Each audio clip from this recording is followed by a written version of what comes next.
Oh my giddy aunt. Bookworms, gather round, huddle close, because I have just emerged, blinking and slightly dazed, from the sheer audacity of Anthony Berkeley's 1929 masterpiece, The Poisoned Chocolates Case, and my brain is still doing joyous little cartwheels. You guys, if you think you know Golden Age mysteries, if you think you've seen all the tricks, Berkeley just waltzes in, tips his hat, and says, "Hold my poison brandy." So, picture this. Roger Sheringham, a novelist, a bit of a showman, a delightful know-it-all whom I secretly adore, has founded this exclusive club. Not just any club. Oh no, this is the Crimes Circle.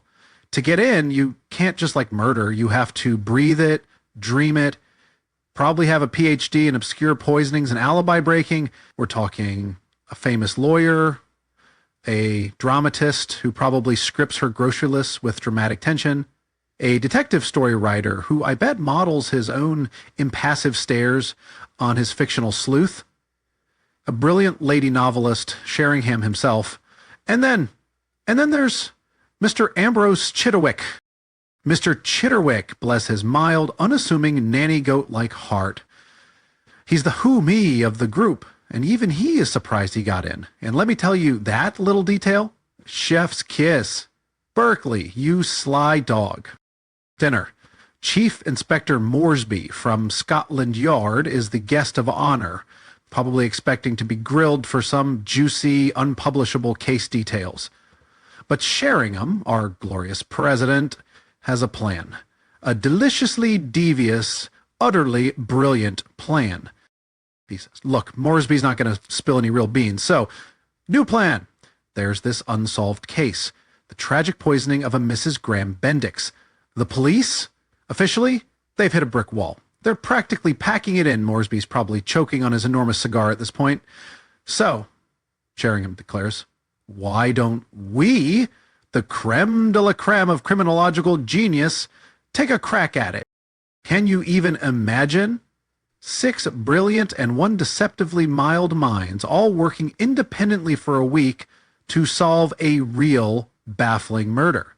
Each one will present their own theory, their own meticulously crafted solution. It's like the Olympics of armchair detecting, but with more backstabbing theories and intellectual peacocking.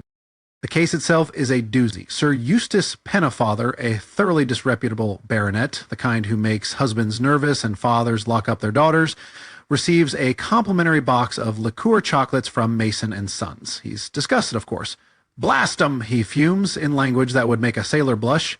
He thrusts the box upon a fellow club member, Graham Bendix, who needs to buy his wife Joan a box anyway to settle a bet. Bendix takes them home. He and Joan try a couple. They taste strong, very strong, almost burning. Joan eats a few more. Later that day, Bendix feels horribly ill, but survives. Joan, Bendix, is not so lucky. She dies. The police investigate.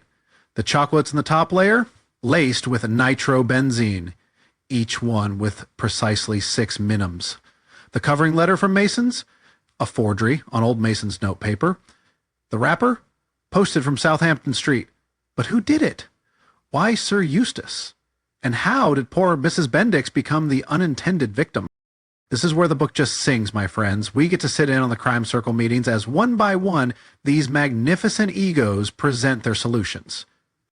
First up is Sir Charles Wildman, K.C. the barrister. Oh, he's a joy.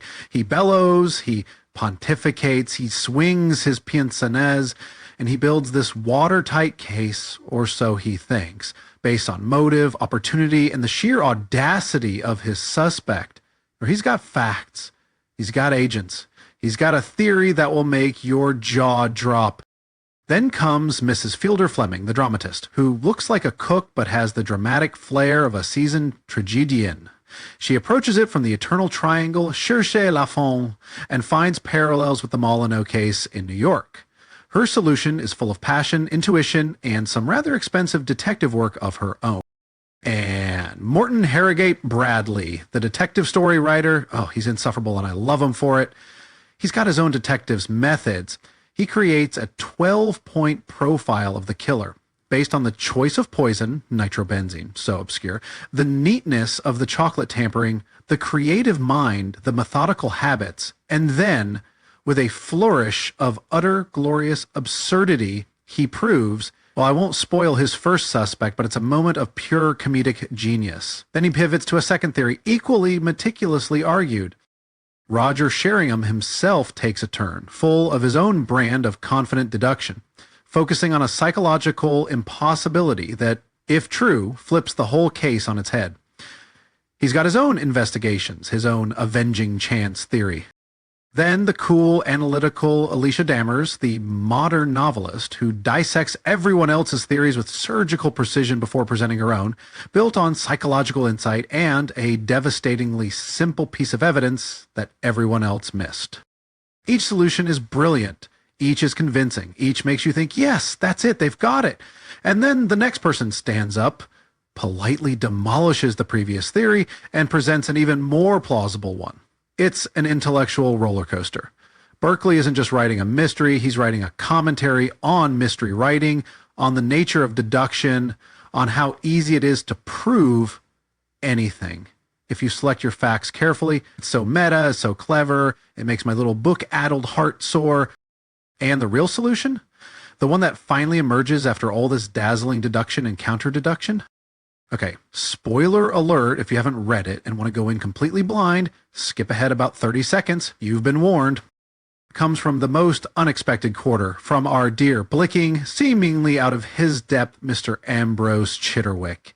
He sits there, this mild little man, and with gentle, almost apologetic precision, he takes all the threads everyone else has spun, the good bits, the overlooked bits, the misinterpretations, and weaves them into the actual truth. And it is so satisfying. It's not about flashy deductions. It's about quiet observation, common sense, and seeing what's truly there, not what you want to be there.